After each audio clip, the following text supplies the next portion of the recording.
Bonjour mes chers amis, nous sommes aujourd'hui le 10 juillet 2026, le 10 étant le symbole de la roue de fortune dans le tarot de Marseille. Ça tombe bien parce que le thème que j'aborde aujourd'hui, c'est le mantra rétrocausal et plus précisément la question, dans un mantra rétrocausal, peut-on mettre plusieurs intentions les unes derrière les autres? Et j'ai eu l'intuition que, en tout cas, c'est ce que je fais dans ma pratique, mais ça m'a amené à l'image de la poupée russe. Alors, comment, avec les poupées russes, peut-on structurer une démarche rétrocausale? C'est ça la question. Alors, ce que je dirais, c'est que cela permet de dépasser la vision linéaire d'une intention, c'est-à-dire passé, présent, futur, le monde du chronos, le monde que nous connaissons. Et comme on parle de rétrocausalité, on est dans un autre monde qui est le Kairos, où se trouve le point oméga, défini par Pierre Teilhard de Chardin, qui est un puissant attracteur de notre futur et qui contient tous les possibles pour nous. Alors, quel est le lien entre cette vision et les poupées russes et le mantra rétrocausal?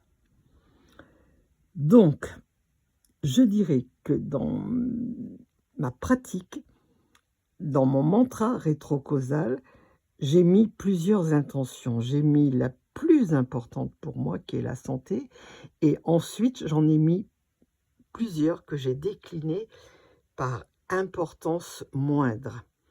Et là, on voit vraiment la grande poupée et puis les poupées moins importantes. Alors, comment décliner le mantra rétrocausal avec une vision poétique? La grande poupée, je dirais, c'est la vision ultime, l'état global ou la grande harmonie vers laquelle on tend. C'est ce fameux point oméga, c'est ce fameux attracteur puissant du futur qui nous appelle. Elle ne dicte pas un chemin précis, mais je pense qu'elle fixe la fréquence vibratoire générale du futur qui nous appelle. Alors les poupées intermédiaires où j'ai glissé mes intentions qui sont importantes, mais de moindre importance par rapport à la santé, qu'est-ce que je pourrais dire?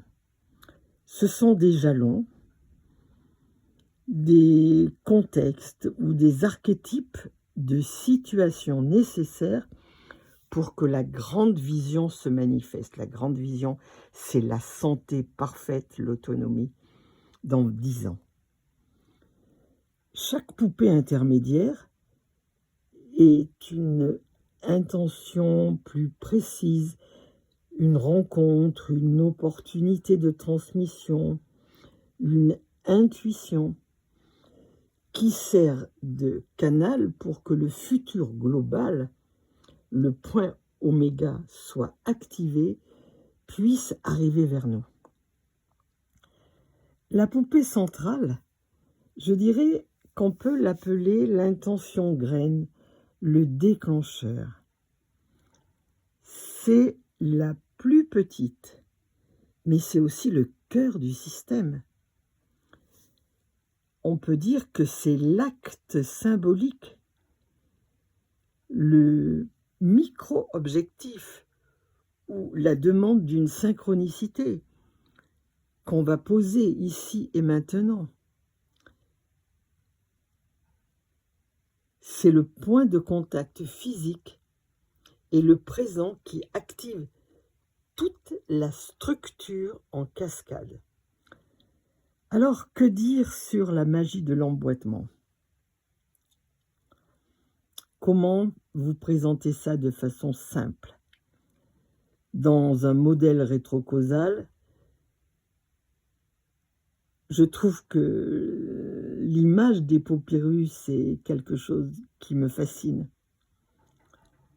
La plus petite poupée, le présent, contient en germe la plus grande qui est le futur. Je reprends. La plus petite poupée, le présent, notre présent, contient en germe la plus grande poupée, celle que on voit à l'extérieur, qui est notre futur. Et je dirais que la plus grande poupée protège et valide la plus petite. Lorsque vous allez émettre votre mantra rétrocausal avec des intentions multicouches, vous ne lancez pas une flèche dans le noir. Vous créez une résonance où le point d'arrivée, le point oméga, et le point de départ, votre soi de Carl Jung, votre Dieu intérieur, s'attirent mutuellement à travers différents niveaux de conscience. Alors, pour activer cette structure des poupées russes et faire résonner le futur dans le présent, le mantra rétrocausal doit agir comme un aimant temporel. Alors soyons bien clairs, il ne s'agit pas de demander ou d'espérer, mais d'affirmer que le point d'arrivée est déjà là et qu'il guide vos pas à rebours. Alors si on veut faire une phrase, une affirmation toute simple pour activer les différentes couches de votre mantra rétrocausal composé de plusieurs intentions, je vous propose une petite affirmation toute simple. Ce qui m'attire, non, je me trompe, ce qui m'attend m'appelle. Ce qui m'espère me guide. Le futur s'accomplit au présent. Ce mantra, ce qui m'attend m'appelle, ce qui m'espère me guide, le futur s'accomplit au présent.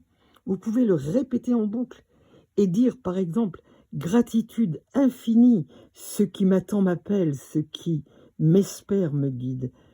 Le futur s'accomplit au présent et le répéter en boucle. Et là, vous êtes dans un mantra rétrocausal d'affirmation, de gratitude qui peut se faire sans n'importe comment, à toute heure du jour ou de la nuit, enfin façon de parler, et de façon libre, joyeuse, poétique, comme vous sentez.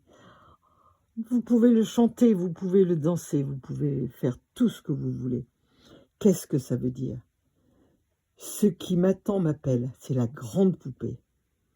Vous posez le fait que la vision globale existe déjà dans les champs des possibles, le fameux point oméga de votre intention. Et elle émet une fréquence que vous commencez à capter. Ce qui m'espère me guide, la poupée intermédiaire. Vous ouvrez la porte aux synchronicités, vous ouvrez la porte au monde du Kairos, la porte aussi aux noosphères, nonosphères, décrit par Pierre de Teilhard de Chardin, où tout est relié. Vous acceptez que les événements futurs configurent vos choix actuels.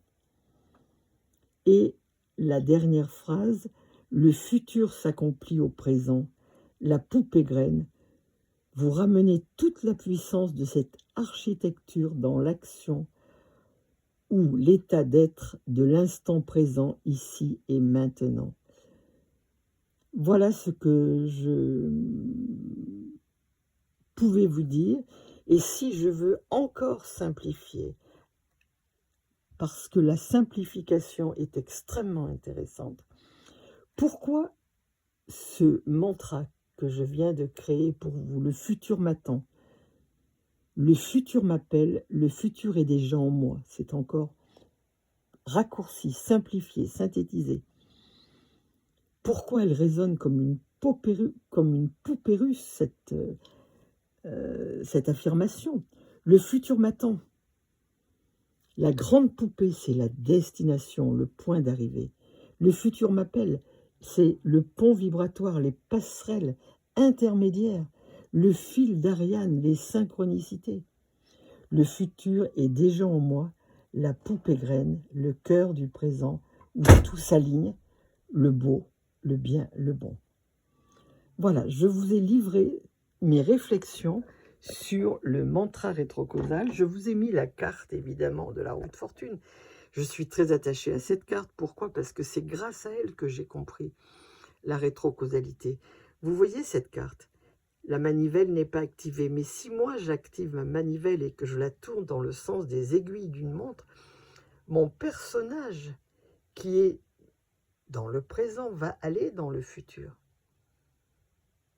Et si j'actionne la manivelle dans l'autre sens, le personnage qui est dans le futur va revenir dans mon présent, qui va devenir le passé. Voilà, donc je suis toujours attachée à cette carte parce que ça a été la clé pour moi de la compréhension de la rétrocausalité. Je n'ai pas pu la capter par les canaux normaux qui sont la physique quantique, par les équations mathématiques, mais Dieu est bon. Et par un travail de longue haleine, j'ai pu rentrer dans la magie de la boucle rétrocausale, où le futur est le présent et où le présent devient le passé, et la boucle se boucle, par d'autres voies, la voie poétique, la voie de la nature. Et maintenant, quelque chose qui me touche beaucoup, c'est la vision de Pierre Teilhard de Chardin avec le point oméga, puissant attracteur de notre futur qui nous attire et qui transforme notre présent si nous faisons appel à lui. Voilà, vous avez des éléments de travail. Dites-vous bien que vous pouvez, si vous le souhaitez, avancer dans ce travail-là. Alors évidemment, comme vous le savez, le livre de Romuald Le Terrier est sorti enfin les recherches de Romuald Le Terrier ont été mises dans le public en 2018, donc tout ça est très novateur. La physique quantique est quelque chose d'expérimental. Voilà, donc mettez-vous dans la recherche, soyez curieux, soyez déterminés, soyez à l'écoute de votre ressenti et dites-vous bien que moi, ce que je vous présente avec le mantra rétrocausal, ce n'est que le fruit de mes recherches, que de ma réflexion. Mais vous, vous avez tous les atouts que je vous livre au passage ce sont des pistes que vous pouvez explorer. D'ailleurs, très prochainement, je vais faire un podcast sur le mantra rétrocausal, sur la richesse du mantra rétrocausal, sur son infinie possibilité, et aussi savoir que le mantra rétrocausal n'est qu'un outil, mais qu'il y a plein d'autres outils pour acquérir la connaissance de soi. Mais si vous choisissez celui-là, qui est très novateur, il y a des règles à respecter et ces règles, je vous les partage tout simplement pour que vous puissiez vous-même les ressentir, les approfondir, les enrichir, les exploiter. Alors évidemment, on dit toujours la même chanson. Le mantra est quelque chose de répétitif, de fastidieux, qu'il faut faire tous les jours. C'est vrai qu'on est dans une période de tout de suite. Le défi de laisser le temps se déployer est quelque chose qui devient extraordinaire. On veut tout de suite, on nous promet des changements spectaculaires en 8 heures. On vous promet des ateliers qui vont changer votre vie. On vous promet énormément de choses. Mais moi, ce que je sais, pour l'avoir expérimenté depuis 2 ans et demi, c'est qu'en réalité, il ne s'est rien passé de spectaculaire. J'ai dû travailler jour après jour. Pourquoi? Simplement puisque comme j'ai choisi une date assez éloignée, qui elle est fixe, chaque jour, eh bien, je mets à jour mon calendrier rétrocausal, si on peut dire comme ça. Ça me paraît naturel, c'est pas une contrainte, cela me prend quelques minutes dans la journée, mais je le fais. Alors évidemment, on se demande quand faire ce mantra. Eh bien, l'idéal, c'est de le faire le soir, parce que le soir, on est apaisé, on est tranquille, on est sorti de beaucoup de choses, et on est dans les ondes alpha. Et c'est dans les ondes alpha que le mantra a le plus de chances de s'imprégner et d'être agissant. On peut aussi le faire le matin, si on a envie, parce que le matin, on va donner une orientation à sa journée.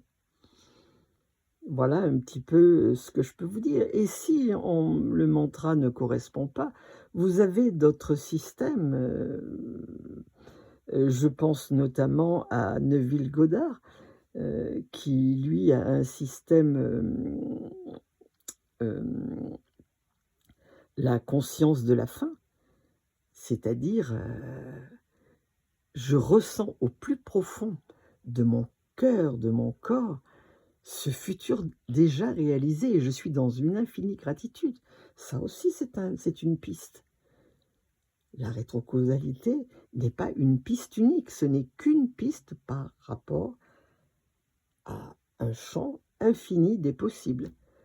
Voilà, donc moi je l'explore parce que quand j'ai lu les recherches de Romuald Le Terrier, ça a résonné en moi. Et j'ai retrouvé les 40 ans d'enseignement d'un Alexandro Jodorowsky. Pour ça que je me suis énormément intéressée à ce concept. C'est pour ça aussi que j'ai travaillé sans me décourager, malgré la non-compréhension de la boucle rétrocausale. Mais au bout du compte, quelle richesse! Quelle richesse! En tout cas, moi je ne pense pas à des choses dramatiques, difficiles. J'essaye de vivre un jour à la fois avec mon attracteur, mon point oméga, qui est porteur, qui est un aimant, qui m'attire vers quelque chose de bon. Ça m'aide dans les jours qui passent, les difficultés qui passent. Et comme vous, j'ai aussi mes propres difficultés, vous vous en doutez bien. Mais là, c'est vraiment quelque chose de magnifique. Alors voilà, l'exploration avec les poupées russes aujourd'hui était encore une piste de la rétrocausalité. Et ce que je me dis, c'est que la rétrocausalité n'a pas fini de me surprendre et de vous surprendre. Et je vous retrouverai au fil des vidéos, les unes derrière les autres, pour partager ces moments de découverte, de curiosité, de joie et de bien-être. Travaillez, prenez de la peine, c'est le fond qui manque le moins. Disait notre cher La Fontaine. Un riche laboureur, sentant sa mort prochaine, fit venir ses enfants et leur parla sans témoin. Travaillez, prenez de la peine, c'est le fond qui manque le moins. Surtout, ne restez pas accrochés à ce que je vous dis. Je ne suis pas parole d'évangile. Ce n'est que le témoignage d'une personne qui vous livre en toute simplicité son chemin initiatique en ayant dans sa besace des outils pour travailler la rétrocausalité, qu'il le fait avec ses moyens et qui vous le partage. Voilà, je vous souhaite une bonne journée et je vous dis à très bientôt.